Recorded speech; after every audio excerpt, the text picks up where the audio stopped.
पटेल प्रहलाद भाई।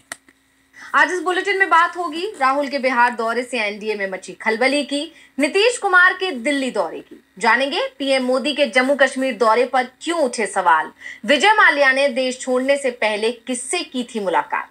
देखेंगे अब्बास अंसारी की सजा पर अखिलेश के सवालों को, और बुलेटिन के आखिर में देखेंगे जाने माने कार्टूनिस्ट इरफान की किस खबर पर पड़ी तिरछी नजर। लेकिन दिन भर की तमाम बड़ी खबरों से पहले एक नजर आज की सुर्खियों पर। टेस्ला चीफ एलन मस्क की स्टारलिंक को भारत में मिला लाइसेंस, सैटेलाइट इंटरनेट सेवा के लिए मिली इजाजत, दूरसंचार मंत्रालय ने दिया licence. Karnataka state cricket association को हाईकोर्ट से मिली राहत, कोर्ट ने दिया आदेश, अगली सुनवाई तक के एससीए के खिलाफ किसी तरह की दंडात्मक कार्रवाई पर रहेगी रोक। जम्मू कश्मीर के मुख्यमंत्री उमर अब्दुल्ला ने रख दी बड़ी मांग, पीएम मोदी से कहा मेरा तो डिमोशन हो गया, जल्दी ही जम्मू कश्मीर को पूर्ण राज्य का दर्जा मिलने की जताई उम्मीद। हरे निशान पर बंद हुआ शेयर बाजार, 746 अंकों की जबरदस्त उछाल के साथ 82,188 पर बंद हुआ सेंसेक्स, जबकि 252 अंकों की तेजी के साथ 25,003 पर बंद हुआ निफ्टी। ये तो थी सुर्खियां, अब बात आज की सबसे बड़ी खबर की। राहुल गांधी बिहार पहुंचे। वैसे राहुल गांधी के दौरे में रुकावट डालने की कोशिशें तो बहुत की गई, लेकिन एनडीए की सरकार राहुल को इस बार रोक नहीं पाई। राहुल पहले गयाजी पहुंचे, फिर नीतीश के गृह जिले नालंदा के राजगीर में अति पिछड़ा वर्ग के लोगों से संवाद किया, जिसमें उन्होंने पीएम मोदी और प्रदेश के सीएम नीतीश पर जमकर निशाना साधा। तो क्या कहा राहुल ने, देखिए रिपोर्ट में। राहुल गांधी ने राजगीर के इंटरनेशनल कन्वेंशन सेंटर में अति पिछड़ा समाज के लोगों के साथ संवाद किया। राहुल 27 मई को ही राजगीर आना चाहते थे। राजगीर नालंदा जिले का हिस्सा है, जो सीएम नीतीश का गृह जिला है। ऐसे में राहुल को रोकने की कोशिश भी हुई, उन्हें सम्मेलन के लिए कन्वेंशन सेंटर नहीं मिल पाया, जिसके चलते 27 मई का कार्यक्रम 6 जून को करना पड़ा। लेकिन राहुल के तेवर में कोई बदलाव नहीं हुआ। उन्होंने राजगीर में संविधान सुरक्षा सम्मेलन में पीएम मोदी पर सीधा हमला बोलते हुए कहा, ट्रंप साहब ने 11 बार बोला है, 11 बार कि मैंने नरेंद्र मोदी को सरेंडर करवा दिया। 11 बार बोला है पब्लिक में। नरेंद्र मोदी जी चू नहीं कर पा रहे हैं। नरेंद्र मोदी ये नहीं बोल पा रहे हैं कि ये जो ट्रंप है ये झूठ बोल रहा है, क्योंकि वो सच्चाई है। दरअसल डोनाल्ड ट्रंप लगातार दावा कर रहे हैं कि उन्होंने भारत और पाकिस्तान दोनों को व्यापार बंद करने की धमकी दी, जिसके चलते सीज फायर हुआ, और राहुल ने इसी को लेकर सवाल उठाए हैं। इसके अलावा राहुल ने एक बार फिर जाति जनगणना का मुद्दा उठाया। राहुल ने कहा कि पीएम मोदी हर भाषण में कहते थे कि मैं ओबीसी हूँ। जाति जनगणना की बात के बाद कहते हैं कि भारत में जाति नहीं है। अगर जाति नहीं है तो आप कैसे ओबीसी हो गए। राहुल ने कहा कि देश की 90% आबादी की सत्ता और फैसलों में कोई भागीदारी नहीं है। मुझे अपने देश की सच्चाई जाननी है, इसलिए मैं देश का एक्सरे करना चाहता हूँ। मेरा लक्ष्य है जातीय जनगणना। मैंने संसद में पीएम की आंखों में आंख डालकर कहा कि देश में जातीय जनगणना होकर रहेगी। इसके साथ ही राहुल ने बिहार सरकार पर भी तीखा हमला किया। उन्होंने पहले बिहार की पुरानी परिभाषा सत्य, न्याय और अहिंसा की जमीन कहा, लेकिन नई परिभाषा crime capital of India Bihar कहा। उन्होंने कहा कि जापान, कोरिया, चाइना, वियतनाम में बिहार से सोच गई, लेकिन आपकी सरकार ये सब भूल गई। बड़े शब्दों में बिहार को क्राइम कैपिटल बना दिया। राजगीर के बाद राहुल गयाजी पहुंचे, जहां महिलाओं से संवाद किया। राहुल के सीधे हमले से बीजेपी परेशान दिखाई दे रही है, तो उससे ज्यादा परेशान बिहार के सीएम नीतीश कुमार दिख रहे हैं। राहुल नीतीश के गृह जिले नालंदा के राजगीर पहुंचे, तो उससे पहले नीतीश कुमार दिल्ली पहुंच गए। नीतीश के दिल्ली पहुंचने की खबर से एनडीए में भी चिंता दिख रही है। तो क्या है नीतीश का प्लान, देखिए ये रिपोर्ट। बिहार की सियासत में उथल पुथल मची हुई है। विधानसभा चुनाव से पहले एनडीए गठबंधन में तनाव बढ़ता दिख रहा है।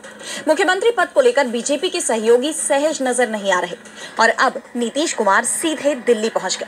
महज 12 दिनों के अंदर उनका ये दूसरा दिल्ली दौरा है, जिसके बाद सवाल उठ रहे हैं कि क्या वो हाईकमान से डायरेक्ट बात करने दिल्ली आए हैं। हालांकि बताया ये जा रहा है कि उनका ये दौरा राजनीतिक नहीं है। जेडीयू के सीतामढ़ी से सांसद देवेश चंद्र ठाकुर के गृह प्रवेश का कार्यक्रम है, और उसमें शामिल होने के लिए वो दिल्ली आए हैं। लेकिन उनके दौरे ने सियासी हलकों में चर्चाओं को जोर दे दिया है, क्योंकि नीतीश मुख्यमंत्री पद को लेकर अड़े हुए हैं।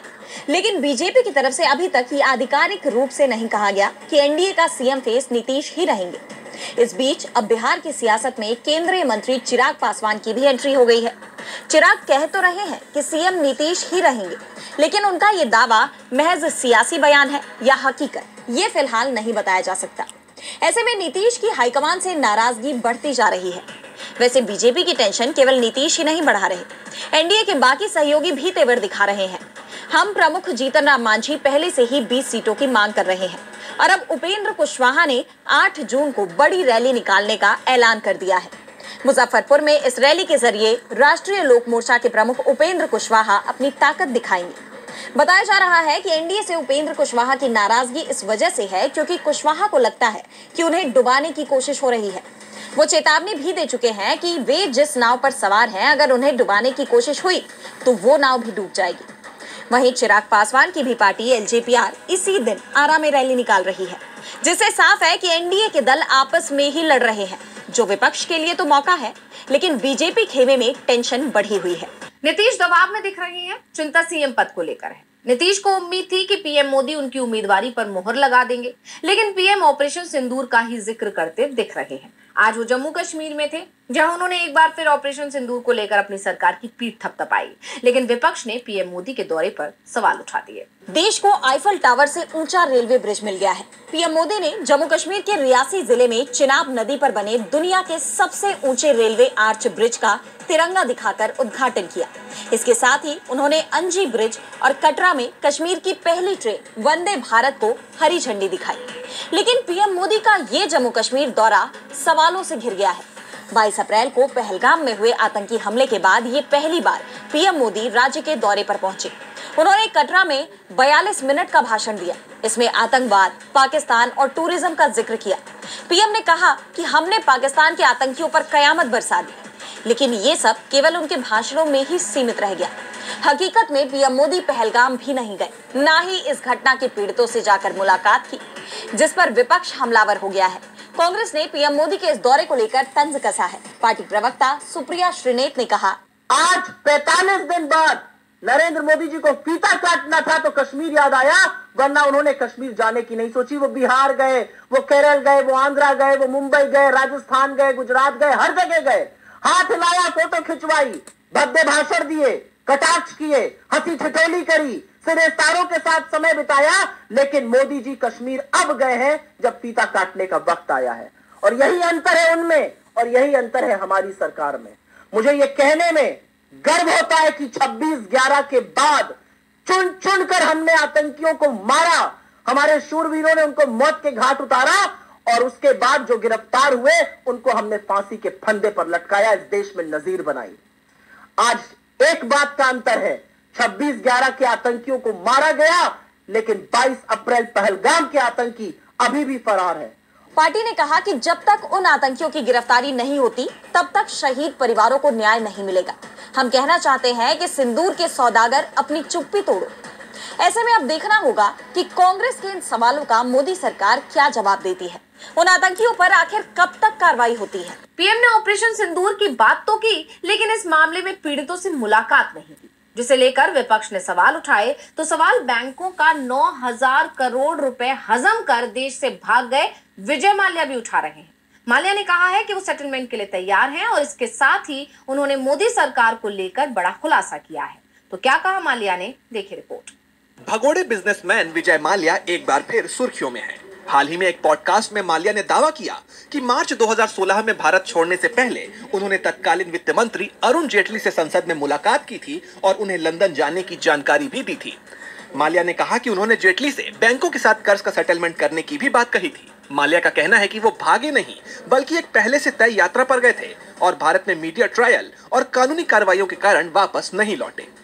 विजय माल्या के इस दावे ने सियासी हलचल मचा दी है। माल्या के इस दावे को लेकर कांग्रेस और तमाम विपक्षी दलों ने मोदी सरकार पर हमला बोला है। आम आदमी पार्टी ने एक्स पर लिखा, जनता के टैक्स के 9,000 करोड़ से ज्यादा लेकर भागे विजय माल्या ने कहा है कि उन्होंने देश छोड़ने से पहले तत्कालीन वित्त मंत्री स्वर्गीय अरुण जेटली को बताया था कि वो लंदन जा रहे हैं। इस देश से जितने भी घपलेबाज पैसे लेकर विदेश भागे हैं, उन सब की मदद बीजेपी ने की है और ये बात फिर से साबित हुई है। माल्या ने पॉडकास्ट में ये भी कहा कि अगर उन्हें भारत में निष्पक्ष सुनवाई और सम्मानजनक जीवन का भरोसा मिले तो वो लौटने पर विचार कर सकते हैं। साथ ही उन्होंने दावा किया कि बैंकों ने उनकी सारी देनदारी वसूल कर ली है। हालांकि उनकी लग्जरी लाइफस्टाइल और विदेशों में प्रॉपर्टी खरीदने के आरोप उनकी माफी पर सवाल उठा रहे हैं। फिलहाल माल्या लंदन में अपनी आलीशान हवेली में रह रहे हैं और भारत में उनके प्रत्यर्पण का मामला चल रहा है। उनके दावों ने बैंकिंग सिस्टम, सरकारी जवाबदेही और कानूनी प्रक्रिया पर कई सवाल खड़े कर दिए हैं। क्या माल्या कभी भारत लौटेंगे? ये सवाल अभी भी अनसुलझा है। माल्या ने साफ कर दिया कि मैंने अरुण जेटली से मिलने के बाद भारत छोड़ा था। जेटली उस समय वित्त मंत्री थे। ऐसे में मोदी सरकार भी सवालों में है। मोदी सरकार की नीतियों पर सपा चीफ ने भी सवाल उठाए हैं। उन्होंने अब्बास अंसारी को हेट स्पीच मामले में सजा और फिर विधानसभा सदस्यता रद्द होने के मामले को लेकर बीजेपी पर तीखा हमला किया। तो क्या कहा अखिलेश ने, देखिए रिपोर्ट। अध्यक्ष अखिलेश यादव ने अब्बास अंसारी की सदस्यता रद्द होने पर बीजेपी को जमकर घेरा। उन्होंने आरोप लगा दिया कि सिर्फ समाजवादियों की ही सदस्यता रद्द होती है। इसके साथ ही उन्होंने कहा कि सरकार ने जानबूझकर अब्बास अंसारी की सदस्यता रद्द की है। अखिलेश यादव ने सरकार पर जबरदस्त हमला बोलते हुए कहा कि सरकार में बैठे लोग हमारे खिलाफ न जाने क्या क्या बोलते रहते हैं। उनकी सदस्यता तो नहीं जाती, सिर्फ समाजवादी नेताओं की ही सदस्यता रद्द की जा रही है। अखिलेश यादव ने बीजेपी सरकार पर न्यायपालिका पर कंट्रोल करने का भी आरोप लगा दिया। उन्होंने कहा कि ऐसा लगता है कि कुछ जजों को इसीलिए नियुक्त किया जा रहा है। अखिलेश ने कहा, भाजपा के नेता न जाने क्या क्या भड़काऊ बातें बोलते हैं। इनके लोग क्या स्टेटमेंट दे रहे हैं, इनके लोग डीएनए पूछ रहे हैं, उनकी सदस्यता क्यों नहीं ली जा रही है। केवल समाजवादी नेताओं के खिलाफ ही कार्रवाई की जाती है। उन्होंने सवाल उठाया कि क्या ये न्याय सबके लिए एक समान है या जाति के आधार पर फैसले लिए जा रहे हैं। सपा अध्यक्ष ने न्यायपालिका की नियुक्तियों पर भी सवाल उठाते हुए कहा कि कुछ जजों की नियुक्ति जातिगत सोच के आधार पर की जा रही है, जो लोकतंत्र के लिए खतरनाक संकेत है। दरअसल मऊ से विधायक अब्बास अंसारी की विधायकी एक हेट स्पीच केस में दोषी ठहराए जाने के बाद समाप्त कर दी गई। खास बात ये रही कि इस कार्रवाई के लिए रविवार के दिन सचिवालय को खोला गया, जिससे राजनीतिक हलकों में इस कदम को लेकर सवाल खड़े हो रहे हैं। विधानसभा सचिवालय ने इस संबंध में चुनाव आयोग को भी सूचना भेज दी है। अब मऊ सीट पर उपचुनाव की प्रक्रिया शुरू होने की संभावना है। इसके बाद अखिलेश यादव ने लखनऊ में सपा मुख्यालय में मीडिया को संबोधित करते हुए सरकार पर जमकर हमला बोला। अब देखना होगा कि अखिलेश के इन सवालों पर बीजेपी की तरफ से कोई जवाब आता है या नहीं। अखिलेश ने सवाल किया कि बीजेपी के उन नेताओं पर कार्रवाई क्यों नहीं हो रही है जो लगातार हेट स्पीच दे रहे हैं। कार्रवाई सिर्फ समाजवादी नेताओं पर ही क्यों हो रही है और सबसे ज्यादा निशाना मुसलमानों पर साधा जा रहा है। इसके लिए सरकार की तरफ से वक्फ कानून भी लाया गया है। मोदी सरकार इस कानून का बचाव कर रही है। मामला सुप्रीम कोर्ट में है, लेकिन इस बीच सरकार ने बड़ा ऐलान कर दिया है। तो क्या है पूरा मामला, देखिए रिपोर्ट। देश में वक्फ कानून को लेकर जारी विरोध के बीच केंद्रीय अल्पसंख्यक मामलों के मंत्री किरण रिजिजू ने उम्मीद पोर्टल लॉन्च किया। ये एक केंद्रीय ऑनलाइन प्लेटफॉर्म है जिसके जरिए देश भर की वक्फ संपत्तियों का रजिस्ट्रेशन होगा। इसका पूरा नाम है unified Waqf management empowerment efficiency and development. इस पोर्टल का मकसद वक्फ संपत्तियों का प्रबंधन बेहतर करना और पारदर्शिता लाना है। इस पोर्टल के तहत देश की करीब 9 लाख वक्फ संपत्तियों को 6 महीने के अंदर रजिस्टर करना अनिवार्य है। रजिस्ट्रेशन के लिए मोबाइल नंबर और ईमेल आईडी से वेरिफिकेशन होगा। इस प्रक्रिया में 3 स्तर शामिल है। हर संपत्ति को 17 अंकों की यूनिक आईडी मिलेगी। लोगों की सहायता के लिए एक केंद्रीकृत हेल्पलाइन भी शुरू होगी। रजिस्ट्रेशन ओटीपी के जरिए होगा और ये प्रक्रिया आईटी एक्ट के तहत संचालित होगी। रिजिजू ने कहा कि ये पोर्टल वक्फ संपत्तियों में पारदर्शिता लाएगा और अवैध कब्जे रोकेगा। इससे गरीब मुसलमानों, अनाथों और विधवाओं को लाभ होगा। उन्होंने बताया कि भारत में 9 लाख वक्फ संपत्तियां हैं, जो विश्व में सबसे ज्यादा है, लेकिन इनका सही इस्तेमाल नहीं हो पा रहा।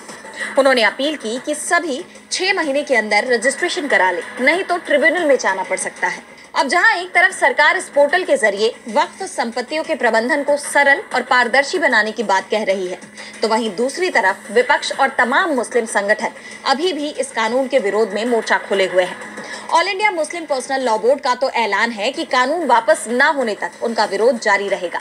वहीं वक्फ कानून का मामला सुप्रीम कोर्ट में है, जिस पर कभी भी फैसला आ सकता है। वहीं नजरें इस बात पर भी बनी हुई हैं कि इस पोर्टल को मुस्लिम संगठन और विपक्ष स्वीकार करेंगे या फिर इसे भी विरोध का सामना करना पड़ेगा। उम्मीद पोर्टल से मुसलमानों की कितनी उम्मीद पूरी होगी, ये सुप्रीम कोर्ट तय करेगा, क्योंकि उसे वक्फ कानून पर फैसला सुनाना है। लेकिन आज आरबीआई की तरफ से जरूर देशवासियों को राहत देने वाला फैसला सुनाया गया है। आरबीआई ने रेपो रेट में आधा अंक की कटौती कर दी है। तो आरबीआई के इस ऐलान से क्या होगा असर, देखिए ये रिपोर्ट। आरबीआई ने देश की अर्थव्यवस्था को गति देने और आम लोगों को राहत देने के लिए बड़ा फैसला लिया है। आरबीआई गवर्नर संजय मल्होत्रा ने रेपो रेट में 50 बेसिस पॉइंट की कटौती की घोषणा की। अब रेपो रेट 6% से घटकर 5.5% हो गया है। ये फैसला मॉनिटरी पॉलिसी कमेटी की 3 दिन की बैठक के बाद लिया गया।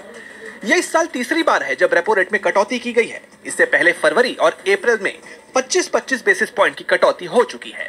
इस कदम को आर्थिक विकास को बढ़ाने और महंगाई के दबाव को कम करने की दिशा में एक सकारात्मक कदम माना जा रहा है।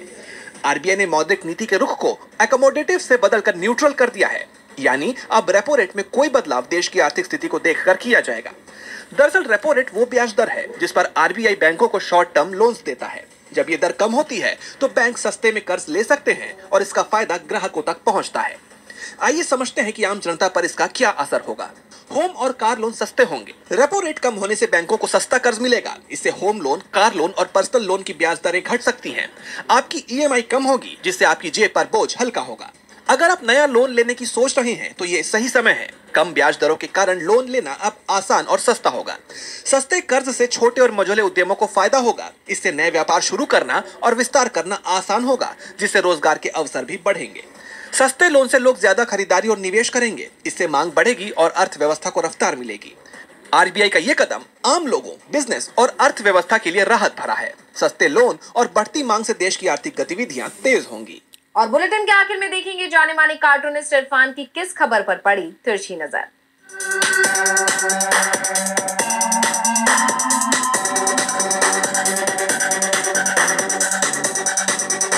प्रधानमंत्री नरेंद्र मोदी ने आज श्रीनगर और कटरा के बीच में अपनी मनपसंद ट्रेन वंदे भारत को हरी झंडी दिखाई। साथ में उन्होंने पाकिस्तान को बहुत खरी खरी सुनाई। उन्होंने कहा कि पाकिस्तान ने किस तरह से सिंधु नदी समझौते को रद्द होने के बाद में कितनी भारत की मिन्नतें की वगैरह वगैरह। साथ में एक ख़ास बात इस ट्रेन की ये है कि इसमें हथियारबंद सुरक्षाकर्मी जो आतंकवाद से निपटने के लिए काफ़ी हैं वो हमेशा तैनात रहेंगे। लेकिन अच्छा होता कि प्रधानमंत्री अपने भाषण में भी लगातार इस बात को बताते, लोगों को आश्वस्त करते और कहते कि वो इस तरह की घटना, जिस तरह की पहलगांव की घटना अभी हुई थी, उस तरह की दोबारा से नहीं होगी। उसके लिए अगर वो आश्वासन देते तो बहुत अच्छा होता।